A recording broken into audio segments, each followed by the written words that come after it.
In a first world country, you wouldn't think of patients dying as a result of malnutrition, but so many of our patients are undernourished when they come in, and then they have a serious illness, and their nutritional status actually has a big impact on how well they do.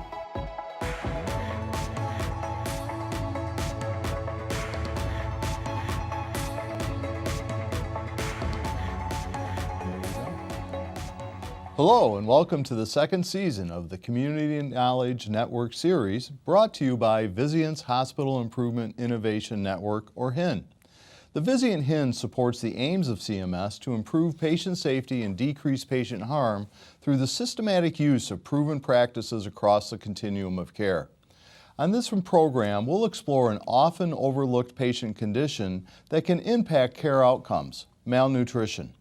I'm Dr. Robert Dean, Senior Vice President for Performance Management at Vizient, and your host for today's program. An estimated 1/3 of patients who enter the hospital suffer from malnutrition, and it often gets worse during their hospital stay.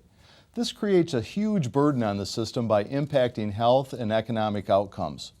Awareness is building of this simple fact: poor nutrition undercuts the care you deliver every day to your hospital patients.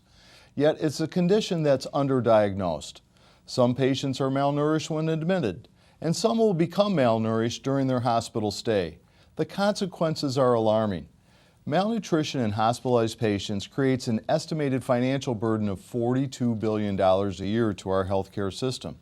It's associated with 5 times the risk for mortality and hospital stays twice as long as expected in an average length of stay.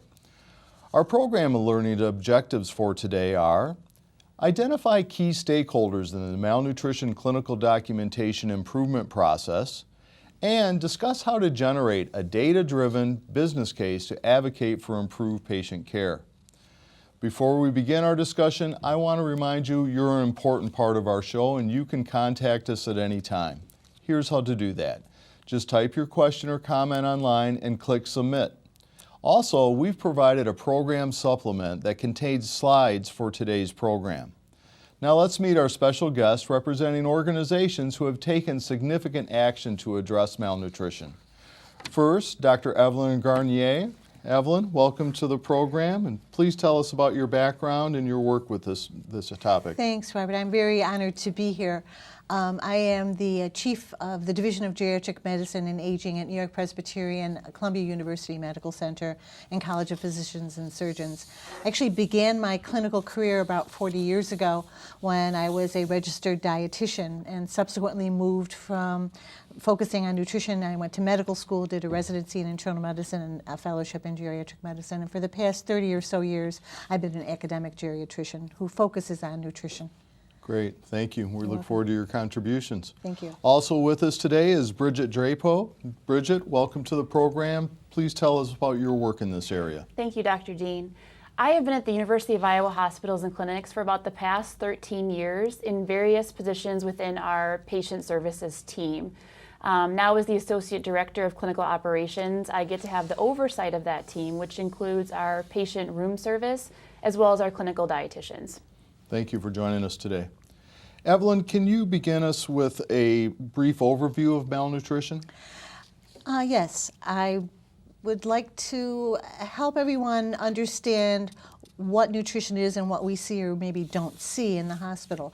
First of all, it's not always a visible condition, and it includes people who are both undernourished, and that's what we typically think about with malnutrition, but malnutrition also encompasses being overnourished, or people who are obese, and that includes people with sarcopenic obesity.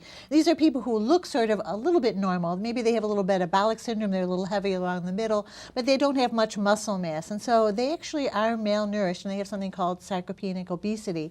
And much of this under and overnutrition is related to pre-existing medical conditions. And those are the kinds of things that we need to be aware of. How do we determine who's malnourished? So there are a number of standard ways in which malnutrition can be determined. Things most dietitians and some physicians learn: anthropometrics, what the weight is, what the muscle mass appears to be, giving a diet history, what people have eaten in the short term and over the long term, and laboratory parameters that people can use, something like serum cholesterol and other kinds of markers that may or may not be very specific to malnutrition.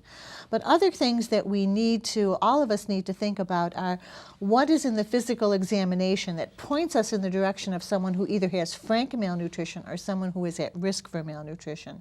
And so I think that along with, there's not one definition of malnutrition, but there are a number of variables that we have to place together, including the physical exam, that help us to uncover essential factors that may or may not be obvious, but are essential for the diagnosis of malnutrition. Why does malnutrition happen? What are some of the common causes? No, it's a overarching sort of concept, if you will. And malnutrition, I think we can divide the risk factors into three discrete areas. The first is intrinsic, something that comes from the inside. Number two is extrinsic. Those are factors that happen to us not through our own control for the most part, but from the outside. And the third is iatrogenic, and that's things that we as clinicians do to patients. And I'll talk more about this in a little bit, but I think we need to think about three discrete factors: intrinsic, extrinsic, and iatrogenic. And in terms of the inpatient stay, who's responsible to see that the patients do get the proper nutrition? I think before we go into all of the distinct people, I want to make sure that all of us are aware that the hospitalization is just one component, and that the focus of our care needs to be the physician. So if we look at the stakeholders, the primary stakeholder is the physician and maybe the family members or the caregivers. But once people get into the hospital, I want to mention first that hospital administration plays a pivotal role in how nutrition needs to be thought of and what we need to do about patients who are either at risk for or have frank malnutrition. It's because the administration is the one who decides where the resources are going to be allocated, whether they're going to be for personnel to help patients with nutritional factors, whether it's going to be towards what kinds of products they buy for the dietary department, but they need to be absolutely involved and are a primary stakeholder. Second are the physicians, and we're working towards getting physicians to have a more distinct and sort of focused knowledge of nutritional status and how to diagnose it and assess. And then their primary advanced clinical partners, the nurse practitioners and the PAs. The next group is nurses, who are really the hands-on clinicians for the entire 24 hours of the day. There's always a nurse present or within very shouting distance of each patient, and they need to give all the rest of the clinicians an idea of what's going on. And then social workers. They are really the linchpin between what happens in the hospital and what happens after hospitalization. And we can't forget dietitians and the staff of the dietary department, the dietitians being the professionals who help us to determine if the patients actually do have a nutritional diagnosis of malnutrition. Yeah, I really appreciate your comments, Evelyn, because I really feel that it's a very comprehensive approach in diagnosing malnutrition. Obviously the dietitians are thought of as being the nutrition experts, but really all those other professionals can help, put the pieces of the puzzle together, so to speak, in helping diagnose. That really is true. So you've given us a pretty good list. Are there any others you'd add? There are, and I'm going to liken this to, this is a complete interdisciplinary sort of team, if you like. It's kind of like a baseball team, if you will. There's always someone at bat, the batter. The pitcher is the patient, but whoever is at bat is the person whose input is most important. And so other important people are physical therapists who can help us to determine whether or not the patient can get around and can access food, and occupational therapists, whether or not they can actually take the food in using their hands. Speech pathologists, because they need to tell us what the patient can swallow. Wound care professionals, who will always give us an idea whether or not we need to up the nutritional intake because increased requirements for wounds are actually known. And then pharmacists, all of whom, every medication that a patient takes can have a nutritional ramification or implication. And then finally, sort of the conduit to the post-hospitalization, the home health agencies and all of the professionals, including the dietitians who work with them. It's a really great list, and I think, I can't think of anybody that you did not include, which is actually probably the whole point of your list there too, is that it's really based on that comprehensive care team. It is a team sport. It is indeed. Bridget, can you talk to us a little bit about the situation at your facility when you began to address this and the resource deficits you had around malnutrition? Certainly. You know, I think as dietitians, we know that we are an integral part of the healthcare team, and we know that we are able to provide good patient outcomes. But I think, you know, not everyone always understood exactly where our place was on the team. So we as dietitians in our hospital started to apply the malnutrition criteria, but we quickly realized that we physically were not able to assess all the patients in our institution who probably met that criteria. So we knew we needed more resources, but honestly, adding dietitians at that time was not a top priority for our administration. So I think we needed to show that we needed to show the value of having dietitians on our team. So although that was a challenge for us, we also saw it as an opportunity for us to really show that impact. So what we do know is that not recognizing or assessing or treating malnutrition results in poor patient outcomes, but those things also negatively impact the risk adjustment of a hospital's publicly reported data, which ultimately underestimates a patient's complexity. So what happens is it can look like your hospital is taking care of less sick patients and resulting in poorer patient outcomes, which actually showed up in our benchmarking for some key patient populations. But it's also at the hospital's also at a risk for reduced reimbursement if we're not appropriately documenting malnutrition. So what steps did you take in showing the value of more resources in addressing this problem?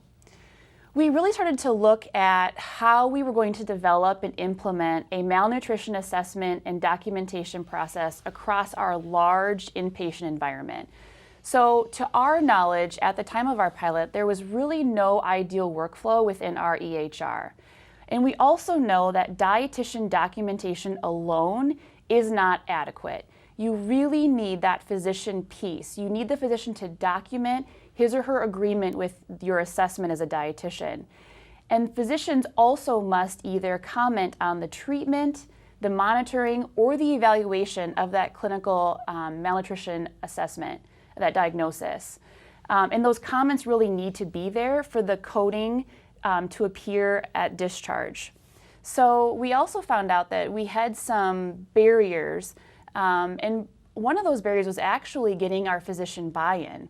So we met with some physicians who knew their patients were acute, they knew their patients had these complex disease courses, and malnutrition was kind of seen as par for the course essentially based on some of those complexities. So they really didn't think about the fact that their patient actually had malnutrition. But we also understood that there was a stigma around diagnosing malnutrition. So we quickly realized that some physicians felt that if they documented malnutrition in the medical record, it was almost like admitting that maybe you were providing less than adequate care, which we obviously know is not the case. So we really did a lot of education with our providers, as this was just not something that a lot of them were really privy to at the time. So I just want to underscore the importance of the physician documentation in order to support the coding for malnutrition.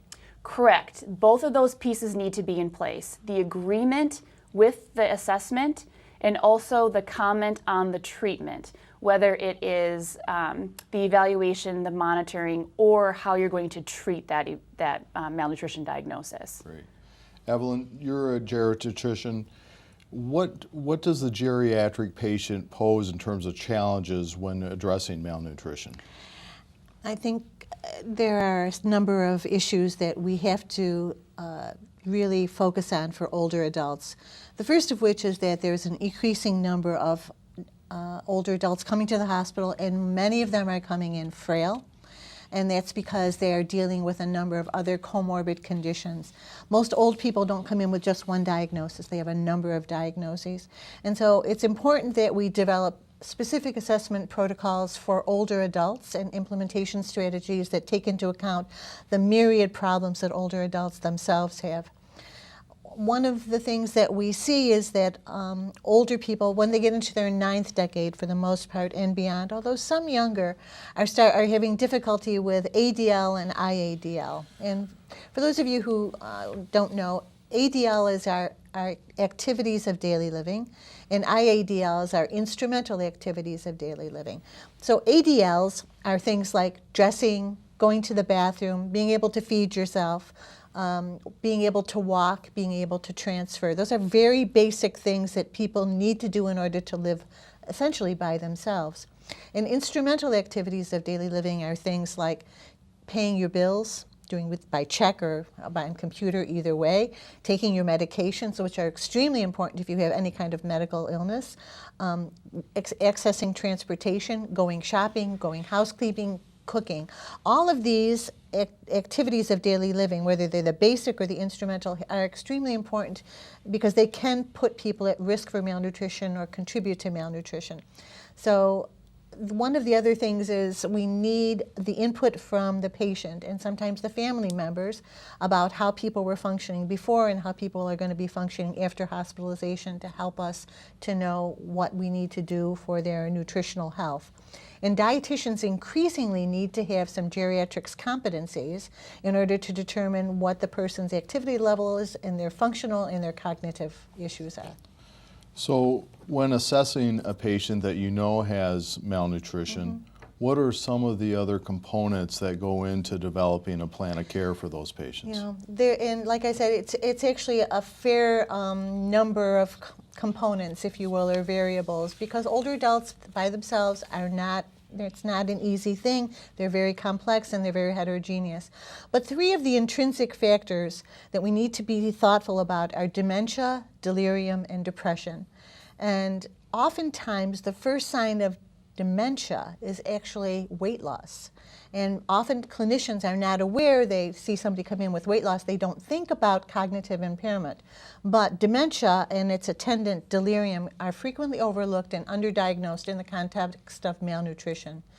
And I would like everyone to be aware that we can routinely screen for cognitive impairment by doing a mini-cog test. So take us a little deeper into what that test is composed of. Sure, I'd be happy to. This is a test that can be done in actually about 2 minutes, and it doesn't take a physician. Any clinician can do this. And I'm going to pretend that actually you are the patient. So I'm going to say 3 words to you, and I want you to repeat them after me and remember them, because in a few minutes I'm going to ask you to tell me again. And after you say apple book coat, I say apple book coat, you say apple book coat. Then I give you a pen and a piece of paper and I say, I want you to draw a clock. I want you to put the numbers on the face of the clock and put the hands of the clock at 2:45. It's important that you say it 3 sentences, clock, numbers, and 2:45. And you wait for them to draw the clock. It shouldn't take them very long. You don't say it again. You don't give them anything but encouragement. After they've done with the clock, you say, okay, what were those 3 words I told you to remember? And you see whether they remember all or none of those words, and then you look at their clock. Now, the problem with clocks is, in our institution, 90% of people over the age of 70 could not draw a clock and drew something like the clock that you see on your screen. And they were unrecognized as having cognitive impairment, yet they were unable to draw a clock, which means they had something called executive dysfunction, which is a marker of cognitive impairment. And what it really means is, if you're getting a history from this person and they're drawing a clock like this, it's not valid, and you're going to have to get information from some other source. And so this is what we talked about a little earlier in terms of the difference between a mini-cog test and writing alert and oriented ×3. Yes, that's right. And I think it would be helpful for everybody to know that generally in people's charts where the people write A and O ×3, which means alert and oriented ×3. The problem with that is it's not a good marker for cognitive status, because dementia has many causes, and probably one of the most common that we see in the hospital is called vascular dementia. It's caused by things like diabetes, hypertension, and atrial fibrillation. People who have vascular dementia are oriented until way late in the course of their disease. And so they can say, you know, I know who you're my doctor, I know that it's, you know, the beginning of March, it's 2018, and the people say, okay, intact. that's not intact. You have to do something very objective like a clock or a mini cog in order to do that. Very informative. In addition to dementia, other factors that come into play when addressing malnutrition? Intrinsic factors? Right, there are a number of intrinsic factors. One of the most easily recognized, if someone actually tests people in the hospital, is the ability to ambulate. And we know that ambulation ability is very predictive of nutritional status in the outside, because they have to be able to walk if they can't get to the store, or they can't get to their kitchen, or they can't get to the toilet, or they can't get to the faucet. So they have to be able to walk. And we know that walking is impeded if they don't have muscle mass, like the gentleman whom we just saw there. Other things like stroke, old or new, if they have inability to flex their muscles, or the inability to sit, inability to stand. Pressure ulcers, because they increase the calories that are needed in a way that much more than usual disease states. And then swallowing ability. It's not unusual for people as they progress, especially through dementia, that swallowing ability decreases. So these are some of the intrinsic factors we need to consider. And then extrinsic factors? Extrinsic factors. Yes, and these things we see increasingly in many populations is poverty, or even relative poverty. They can't buy their food, they can't get to their food, social isolation, nobody comes to them. Poor food usage or storage or availability. It's not unusual for us to go to a house call and see food stored in the refrigerator that they've never even accessed because they just don't know what to do with it. And then polypharmacy. As I've told you, Robert, that I do house calls, and it's not unusual for me to go to someone's house and see dozens of pill bottles everywhere. And all of these can lead to poor nutritional status and increase in risk. Once the patients are admitted, we often do them a disservice in terms of nutrition as well. Yeah. Can you talk about that a little bit? I can. I think that some of the things that we'll talk about in a few minutes, like the University of Iowa's raising awareness, is going to be very helpful. But some of the things that we do in hospitals, almost all hospitals, is patients have meals that are missed because of tests, or maybe they're asleep and nobody wakes them up to eat their meals. People are placed on bed rest, which makes them actually more susceptible to muscle mass loss and bone mass loss. And then tests are scheduled and delayed or rescheduled, and once again, people are not getting the meals that they were prescribed. Next that we do, and this is all in good faith, we're trying to help people, but we have to be thoughtful that in helping them in one way we may compromise their nutritional status, so multiple medications could actually decrease the bioavailability of a lot of nutrients. And so this is very challenging in the hospital setting. And then in terms of the changing demographics, more frail and older patients calls for not only increased recognition, but also increased burden of malnutrition. Yes, it does. Unless we have a full frontal approach to malnutrition or risk of malnutrition, we're going to see many more complications in the future. But I think that right now, while people are hospitalized, we have to actually make sure that as we deliver food to them, the packages are not difficult to open, and that we don't prescribe restrictive diets. Most frail older people just need calories and nutrients, and they do not need to have a restrictive diabetic or low-fat, low-cholesterol diet, which is not shown to improve health at any stretch, especially people in their 8th and 9th decade. And we think we have to be really thoughtful about cultural familiarity. People who come from different cultures are not going to eat general hospital food, so we need to be thoughtful about that. And once again, I think one of the most important thing is older adults, when they're hospitalized, the average caloric intake tends to be fewer than 1,000 calories. And so we really must do everything possible to elevate our ability to provide them with adequate nutrition once they're in the hospital. Those are very good points, and I think, it raises that awareness that you can take an at-risk patient, and then when you admit them, you add all these other factors, and you can quickly, cause a patient to go from, at risk to moderate or severely malnourished in a short amount of time. Evelyn, let's talk about other types of patients, especially palliative care and those at end of life. Talk about nutrition status there, please. And I think, Robert, this is one of the challenges I think that all clinicians have to deal with, is that understanding and realizing that the end of life is near. And what do we do for patients at the end of life? And I think this is especially fruitful, if you will, with regard to nutritional support. There is a lot of literature that tells us that peg tube feedings and artificial nutrition and hydration are not going to be effective in either increasing length of life or quality of life. And I think that we have to get that word out there. And at what level and what should it be that we do nutritionally for people at the end of life? The goal should be for dignity and comfort. The goal should be that as we approach the end of life, that we give our patients the comfort that they need by offering small portions of food. It's called slow hand feeding.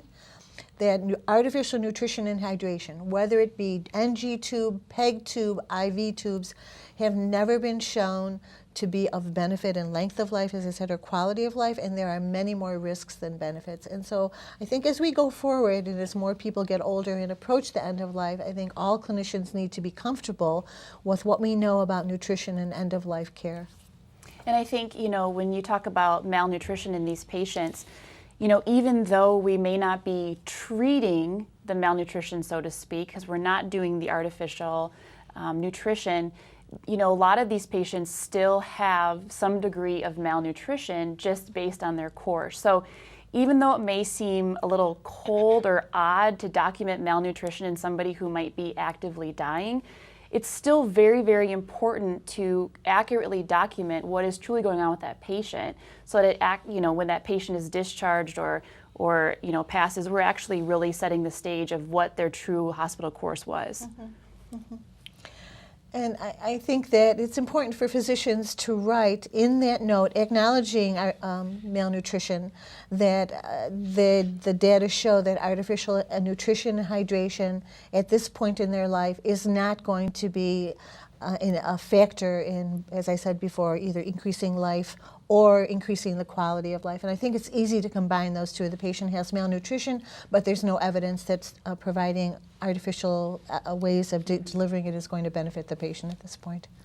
Bridget, we touched on this a little bit earlier, but once your institution recognized the challenges and barriers of good nutrition in the inpatient setting, how did you go about making your case to have more resources to address the problem? Mm-hmm. We really decided to come at it strategically by first tackling the clinical documentation piece. So we really felt that if we could show the impact that accurate clinical documentation has on the downstream, then maybe this would help us make our case. So documenting what is truly happening with your patient, which then leads to accurate coding and accurate billing, will positively impact your hospital's publicly reported data, or essentially how well you as an institution are taking care of your patients. This ultimately is going to impact how well you are then reimbursed as a hospital. And this really makes the case for the fact that if you have these patients who have complex issues, it's really going to take greater resources to care for those patients. And so having accurate clinical documentation really ensures that all those pieces are there. So you began that documentation journey, improved that. What were your next steps after that? So we started a pilot, and touching on what Dr. Evelyn said before, it really does take that multidisciplinary village. So first we started off by finding a physician to be our champion. And in our institution, this has been Dr. Ken Neppel. And he was already working on trying to acquire a grant to look at his oncology patients. He was really hoping to study whether a purposeful nutrition intervention slated between diagnosis and time to treatment impacted patient outcomes. So he had already a very vested interest in nutrition. I would also tell you that you need to involve your nursing leadership. So for us, we involved our nursing leaders from the nursing units that we piloted on. You also need to find out who codes the diagnoses for your inpatients. At the University of Iowa Hospitals and Clinics, we call these our clinical documentation improvement nurses. And really, it's their job to make sure that the codes that leave with the patients at the time of discharge have adequately reflected their entire hospital course. I would also tell you that you need to involve your friends from IT. So for us, we knew that we would probably be building a lot of templates and tools from scratch. So we really wanted to make sure that we brought them in at the beginning of our discussions. In So terms Bridget, it's so interesting that you mentioned this, and you did a wonderful job, and it's overarching sort of approach to this. And at our institution, not quite so overarching, but there was a way to try and deal with this. And what I noticed, and I thought was very important, and I'm sure this happened at your institution, is that the dietitians, once they became a part of this, once they knew this was in their ballpark, if you will, they became relentless at calling all of the physicians saying, look, you need to pay attention to what we wrote. This first giving visibility to the dietitians and to malnutrition as an actual entity. And the second thing was that the dietitians then started showing up at our interdisciplinary noon meetings. And so, once again, it was not just the note in the chart. We had a dietitian in front of us who was telling us, look, this is what you have to do. And it's been a wonderful change, or at least the beginning of the change in the culture where we are too. So I applaud you. It's wonderful. Thank you. Very good point. So we have increased recognition of a problem that we haven't had recognized in the past. We also have a demographic change that's going to have more of these patients with this problem. And really it's this team-based approach, the addition of the dietitians to a team-based approach, that are going to allow us to handle this increased burden. I think that's one of the main messages of today's program. So thank you both. We visited the offices of the American Hospital Association to get more background on the extent of malnutrition problem in hospitalized patients. We also visited Bridget's organization to hear a little more about the initiative at the University of Iowa Hospitals and Clinics. Let's take a look. 1/3 of patients that enter the hospital are malnourished, and while they're in the hospital, 2/3 of those patients will become malnourished. We like to focus on addressing malnutrition both inside and outside of the hospital walls. I think it's been flying under the radar for some time. Patients who are malnourished are 4 times more likely to get a pressure injury, 5 times more likely to have a catheter-associated infection, twice as likely to have a surgical site infection, and 16 times more likely to have an infection related to an implantable device. In 2013, there was a paper that was published by the Academy of Nutrition and Dietetics and the American Society for Parental and Enteral Nutrition. And so they really established the 6 criteria for defining malnutrition in adult patients. Are patients losing weight? Are they having a decreased amount of energy intake? Have they lost muscle? Have they lost fat? Do they have swelling in their legs or elsewhere? And are they less strong? Is their hand grip strength less? And so from that consensus statement, it was if a patient has 2 of these 6 characteristics, then they meet a definition for malnutrition. I think we recognized that malnutrition was important because of our Vizient database, and we recognized that there were opportunities for us to show how sick our patients were based on a lack of diagnosis of malnutrition. So we engaged our team, including the dietitians, our physicians, and then our documentation experts, to try to determine where we had opportunity to make a diagnosis of malnutrition and then subsequently to treat that patient so that they got better care. So the initiative started with basically a room of about 20-25 folks, and really started with some initial conversations of, okay, what is malnutrition? What's the appropriate, definition to use so that we can be very accurate in assessments of patients? What we started with was developing a pilot workflow within our electronic health record that operationalized that assessment. And we said, well, let's evaluate what the impact is on 2 units over the course of 4 months. We found that 42% of patients on those units had malnutrition. And so that really showed us what we were expecting, but it also showed that the workflow could be implemented without additional resources necessarily, and as a part of regular clinical practice. It really put our dietitians on the map. We had a lot of physicians in other areas that would come forward and say, hey, I really feel like I need a dietitian for my practice. It really started them thinking of, okay, I've got patients who probably have malnutrition. It wasn't on my radar. And so kind of putting that on their radar really made them think about, okay, what can we do to do something about it? So we went from 25 to 31 full-time dietitians over a short period of time. Subsequently, that has continued to increase as we identify these other opportunities for improvement, to where now there are 34 full-time dietitians and there's 3 more open lines. So we're looking at going from 25 people that are focused on nutrition up to 34. I think that's a significant impact. For every dollar that a hospital spends on nutrition, they save $52 somewhere else. So this is a really good return on investment for a hospital and a great way for them to save money and improve patient care. I would say if you're a Vizient hospital, you should look at your data and look at cohorts of patients that you might anticipate would have malnutrition and identify whether you're documenting accurately, because if you're not documenting, you're not treating. And then as a practicing physician, recognize the importance of nutrition on the care of the patient. And you have to look deeper. And so I think we've found that all across the institution, there's opportunity for us to recognize it and then treat it better. From that clip, you can see that the AHA now has a strong focus on malnutrition and is working through its HIIN to effect changes. We also heard from the team at the University of Iowa Hospitals and Clinics and saw some of the processes put into place there. Evelyn, your thoughts from another perspective on this video? I think what was most impressive to me was all of us hear about pronouncements from national organizations, and they're all very good, well-intentioned, and they're also well-researched. But it's very, I think, unusual to find a CMO like Dr. Brennan who actually takes that information and calls from it what is necessary, and also uses her own clinical experience to actually be a spokesperson and a buy-in from the administration to actually affect the changes that are happening at the University of Iowa. I think that's an amazing transition, and to have Dr. Brennan be this forceful a spokesperson and supporter, I think is wonderful. The reinforcement of the importance of leadership in these kind of initiatives. Absolutely it is. Mm-hmm. So Bridget, in the video, it looked like patients were actually ordering their own food and their own trays. What was going on there? That's exactly what was going on. So we have an inpatient room service system, which is essentially like being at a hotel and ordering room service. So patients call down into our call center, and based on their diet restrictions, they're able to order on demand when they're hungry and how much food that they want. Then the trays are assembled and delivered directly to their rooms.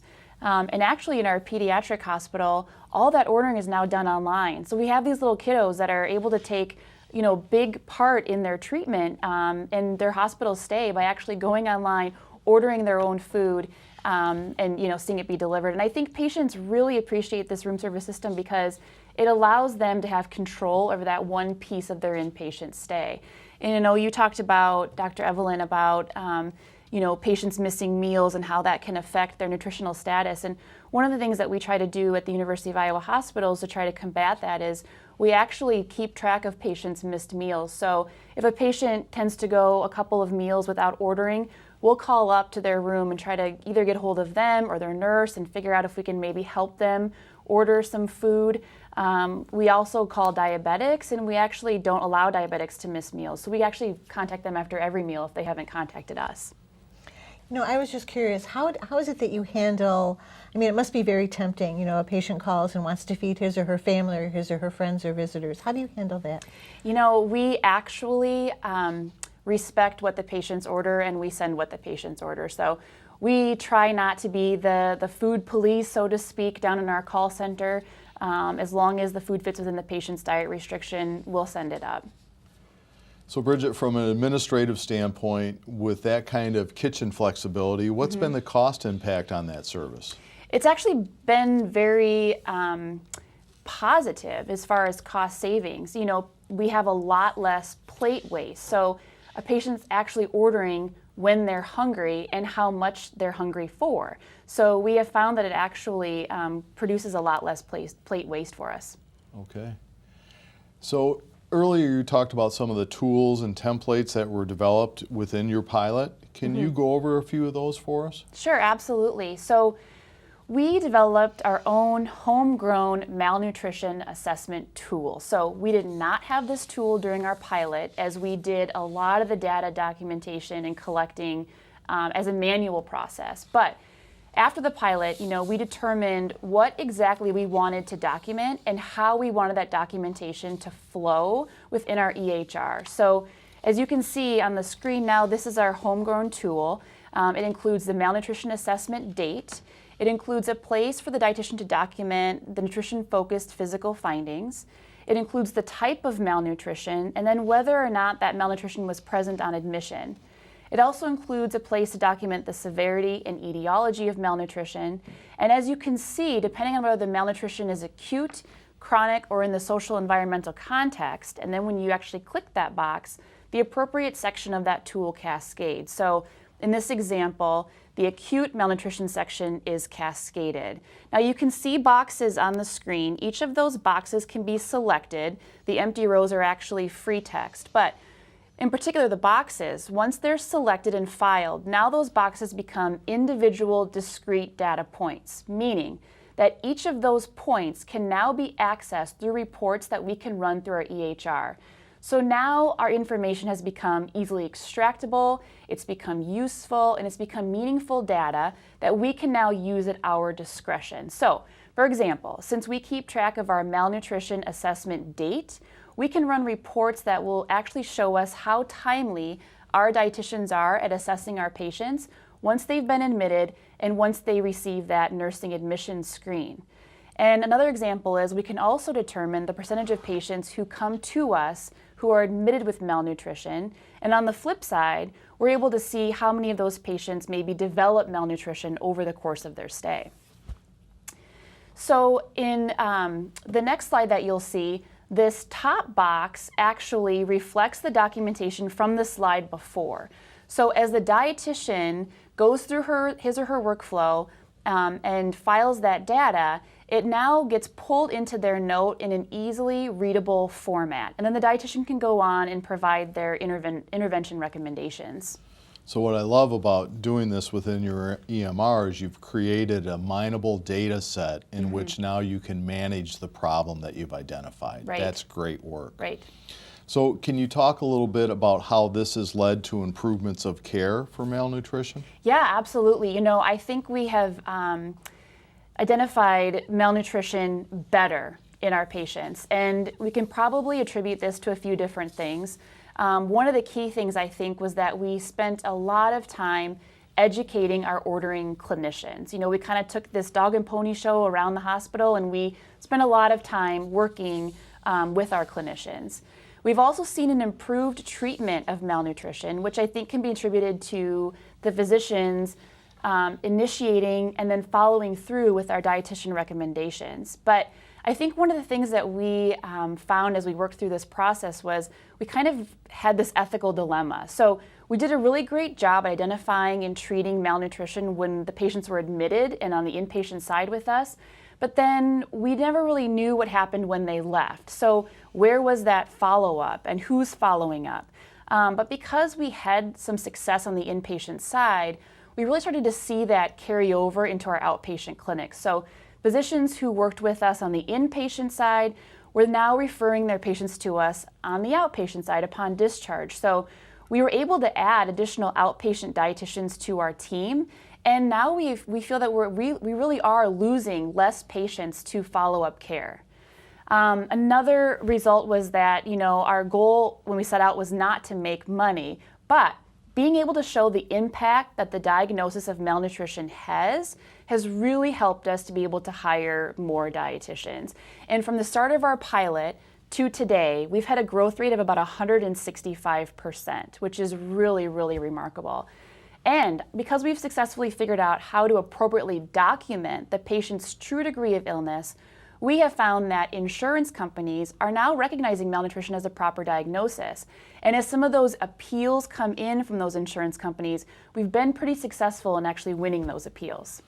Okay, let's build on that a little bit. What has the financial impact on the organization been, and is this a program you think you'll be able to sustain moving forward? Yeah, that's a great question. So we ended up doing an independent financial analysis on 352 of the 537 patients that we assessed during our pilot. I have to say that we did not financially assess all of them, as it was a very big time commitment. But Although the improvement of identification and treatment of our patients was and always has been our goal, you know, hospitals are also a business. And so we really needed to also show that financial impact, which quite honestly was very eye-opening. So if you take a look at what we actually did capture during the pilot, we increased our reimbursement by just over $500,000. But we also missed some of those dollars. And we missed some of those dollars because that documentation was not there when the patient discharged. But if you would have combined what we captured and what we missed, you know, we gained almost an additional $1.3 million in just 4 short months. So if you do the quick math, that ends up being about just over $3,600 for every new nutrition assessment that was performed by a dietitian during that pilot. So, I mean, talk about your return on investment that we heard from the video before. It's quite amazing. Yeah, 52 to 1, I think, was what we heard in the video. That's pretty impressive. Most CFOs would take that. The other thing that I think is significant here is because it's impacting your hierarchical coding and your severity indexing, this holds true no matter what your reimbursement environment is, whether it's fee for service or a value-based like an accountable care where you're, or a capitated environment where you're actually taking risk on that severity adjusted population. Right, so right. That's really significant. So thank you both for your comments. All right. Now, before we go any further, let's get you involved. This is the fun part of the show. We're ready for you to join the conversation, and here's how you can do that. Just type your question or comment online and click submit. Now, let's take a look at a few of the questions that have already come in today. Here's from the audience. Can you please explain further how and when you are currently using serum cholesterol levels for malnutrition diagnoses? I'll take that. Yeah, okay. We actually are using it very infrequently, serum cholesterol. It's a variable, so in and of itself or by itself, serum cholesterol is not a good marker for malnutrition. As we all know, it can be an acute phase. It can go down acutely during disease. Certainly people are on a lot of different medications that can lower it. We don't know always where it was before. So it's really just one of a number of factors. We look at total white count, serum cholesterol, maybe we look at albumin and a few other laboratory markers. But I think what we're looking at now is that laboratory markers in and of themselves are not as helpful as we once thought that they were. And so I would say in the short answer is we're not using it as much as we used to because we're not finding it quite as useful. So it's more physical diagnosis, history, and physical exam. That's correct. Rather than lab diagnosis Yes, of malnutrition, correct. if I hear you correctly. Yes, Right. that's correct. And I think when you take a look at what Dr. Neppel talked about in his video, you know, he listed the 6 characteristics of malnutrition, which was that paper put out by the Academy and Aspen. So, you know, based on weight loss, intake, muscle mass loss, strength, you know, those 6 criteria are really what we've been using to diagnose malnutrition. So anthropometrics in history is really what we're looking at. Okay. So to build on some of the other assessments, a question from the audience, how are dietitians measuring grip strength? Good question. So in our institution, we actually bought everybody, or we've been by everybody, but we bought a lot of the hand grip dynamometers. So as appropriate, we are using them within our institution on the inpatient side. You know, there's a lot of factors that make them inappropriate for use based on whether or not the patient can sit up, for one, you know, that kind of thing. But we're actually starting to use them on the outpatient side as well. So in our clinical cancer center, our dietitian uses them, and you know, it's almost become almost a game for some of these patients because as they come back and see the dietitian month after month, they want to see what their hand grip is. And so, you know, it's actually, you know, it's fun for them, but it's also a really good way for our dietitian to assess how they're doing as their disease progresses or gets better. And I'd like to add that It's a challenge with older adults, especially people who have dementia. They may or may not understand the instructions. And then if they have the delirium, it'll depend day to day whether or not they're actually able to complete the squeezing and to find the hand grip strength. So that's why I say it's important for dietitians and other clinicians to actually understand someone's cognition vis-a-vis dementia or delirium before they ask them to do some instrumental task. Well, the other aspect I think of is arthritic patients as well. That is true. You know, being able to open food, as you had talked about earlier, being able to walk to the refrigerator, so it's not all neuromuscular or mentation. There are also the physical. And I think that's a very good point when you bring up that because as we talked about before, it's that whole comprehensive team. So, you know, if hand grip strength is not appropriate, can we go off the physical therapist assessment? Is there some frailty issues going on? Has the occupational therapist worked with that patient? So it really is, you know, a very team approach. Right. And it's just like cholesterol is not a great marker in and of itself. You have to look at all of the variables, put them In the together context of in the the context patient. of the patient, right? Going back to the old ways. Right. Yeah. Does the malnutrition diagnosis sheet flow into the physician notes, or do they add it to their notes? Yeah, good question. So the way that we have it built is the malnutrition assessment is actually a dot phrase.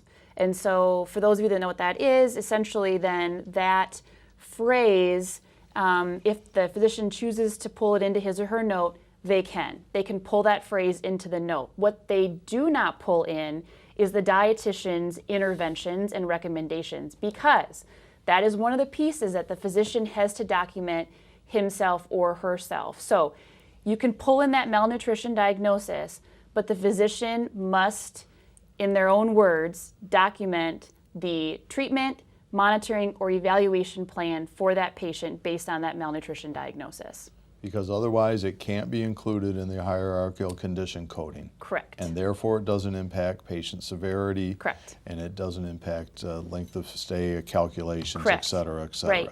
And if I could build on that just a little bit, you know, one of the questions I get asked a lot is dietitians diagnosing malnutrition. And I think it's really important to point out that as dietitians, we are able to make a nutrition diagnosis of malnutrition, right? But when you pull it into the physician's note, and when the physician documents, it now becomes a medical diagnosis. And that's the key, because that's what gets coded. So even as a dietitian, even though it's within our scope of practice to diagnose malnutrition, it needs to be in the physician's note. It needs to be an ordering clinician, because it needs to be a medical diagnosis when you're going to code it. It's an important distinction. Mm-hmm. What processes do you have for transitioning the patient for discharge? Do you discharge on supplements? Well, it's very patient dependent, and sometimes yes, most of the time no. What we try and do actually is to make sure that we get a good enough sense of where the patient is going and whether or not that kind of thing is palatable. In all cases, we try and get their nutritional supplementation, if you will, or nutritional intake, to be their own food, or food that they really like. Pardon me. There's some people who really like those cans of supplements, and if they want them and they can afford them because they're not paid for by insurance for the most part, then, you know, fine, they can do it. But I would say for the most part, we don't discharge on supplements anymore. And the transition to home, we'll often have a home health agency go with a dietitian on board or a nurse, and a combination of the two, to determine what their home environment is like. I will tell you from experience, having done house calls for the past 30 years, especially when I used to do it at the VA, it was not unusual for me to see stacks and stacks of those supplements in the patient's kitchen, just not being drunk at all. And I hate to say this, but there's a small black market for this too, so they can be sold. They can be sold on the street. But by and large, we're getting away from those canned supplements and trying to do other ways of giving them nutritional supplementation. Yeah, I would very much agree. I feel that we have the similar philosophy at the University of Iowa. You know, we will offer supplements if they're wanted, but it's funny that you mentioned that because we often see that too. The supplements pile up in the patient's room. So, I think we have a really good relationship with our social workers. We work really hard to try to figure out where that patient's going to go, and our dietitians will actually reach out to the dietitians in the home health agencies and have those conversations. So, Yeah. So I just want to say we actually have more questions than time. What we don't get to on the show, we will try and answer and post later with the answers from our experts. This is a really good question. It's kind of long, but I think it addresses some of the barriers of this work. We have implemented an MST screen and have changed our hospital-wide processes during our malnutrition initiative overhaul. Still, we're having a hard time getting provider buy-in.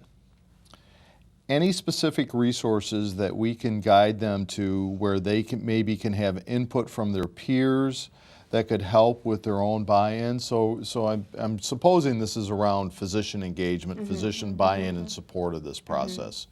I'm thinking you probably both have experience in this. You've gone through that first. Do you want to take it first? Yeah, I think that is a question that we often get asked. And I think, we were very, very fortunate at the University of Iowa to have Dr. Ken Nepple. I think if you can even find one physician who has that interest in nutrition and build upon that, that is very, very helpful. I do think that the consensus statement by Aspen and the Academy that lays out malnutrition and the characteristics and the documentation piece is also very, very helpful. And I have referred people to that paper many, many times.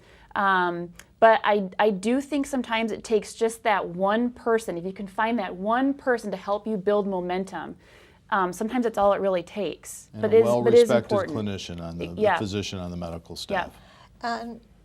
I would say, as a physician, that by and large, if you hand a physician some statement by a group, he or she is not really going to read it. What you really need is Dr. Nepple, but you need someone who, and the hospital administration has to support this. They have to either compensate this physician in terms of his or her time, but that physician needs to be the ambassador. And you're right, Robert, it has to be a well-respected physician who has some visibility and is willing to spend some of his or her time going around to the different groups. It's in the unit, it's all over the place, but you need a well-respected physician with the support of the administration to do this. Papers are not going to do it. It has to be a one-on-one. We have just a couple minutes left, but I think this is an important question. How have you engaged the patient's family with therapy? So one of the stories that I love to tell is that, doing the nutrition-focused exam was not always easy for some of our dietitians. We weren't used to, in our practice, touching patients. But, as we've gotten more and more comfortable, families want their patients to get better. And so as you engage the families and you start talking to the families, we see wives that say, oh yeah, look at his shoulders, look how much weight he's lost. I think talking to them about what is going on and what your concerns are and how you want to treat that, we have found that, engaging those families, really helps. They're encouraging their family members to eat. They're wanting to help implement, your recommendations. And so I think engaging the families is a really, really good idea. And I agree, and I also think for older adults, it's an unusual older person with whom we don't engage, a family member or a caregiver of some kind. They don't all have families, but they mostly all have caregivers. And you're correct, they want to help. They want to help their patients. So we often say, maybe you'd like to bring in some food that's familiar to them. And we also, the way we get them to buy in is to asking them for some sort of history or asking them for some sort of suggestion. And we find that once they feel empowered or they feel part of this assessment process, they really are willing to try as hard as they can. They can't always do everything, but we try to get them at least empowered enough to feel a part of the therapy. Yeah, it's increasing awareness not just with our providers in the hospital, but families and community as well. So that's why this is such important work. Thank you both. Great answers to some really good questions. And again, I apologize, but we have run out of time in terms of getting to the rest of these questions. So, well, we're at the end of our program. We hope that this has encouraged you in your efforts to address malnutrition. It seems like there's a lot of interest in the audience. This has been a topic so new, we found it difficult not only to get all the questions in, but to fit all the information into our hour-long program. However, before we go, we wanted to tell you about a resource from the Health Resource and Educational Trust called the Malnutrition Change Package. It's available as a download. Just simply click on the Documents icon at the bottom of the page. It provides you a guideline for starting a malnutrition program, including the top 10 checklists that may prove valuable to you and your staff. We encourage you to download the Change Package today and put it into use, please. Evelyn and Bridget, thank you both for your great expertise, insights, and dialogue. It's been a really great program and a privilege to have you here with us. And also thanks to those who allowed us to interview them on camera, especially the University of Iowa and the American Hospital Association. And thank you for taking the time to join us today. If you'd like more information or to find more resources on malnutrition, please contact us at hin@vizientinc.com. Also, if you've registered in advance, the program evaluation will be emailed to you. Please take a moment to complete it. Don't miss our next webcast in this series on Wednesday, June 20th in the same time slot, when our topic will be end-of-life care, how to face the challenges and provide support to patients and families. And now from Irving, Texas, I'm Dr. Robert Dean. Thank you for joining and watching today.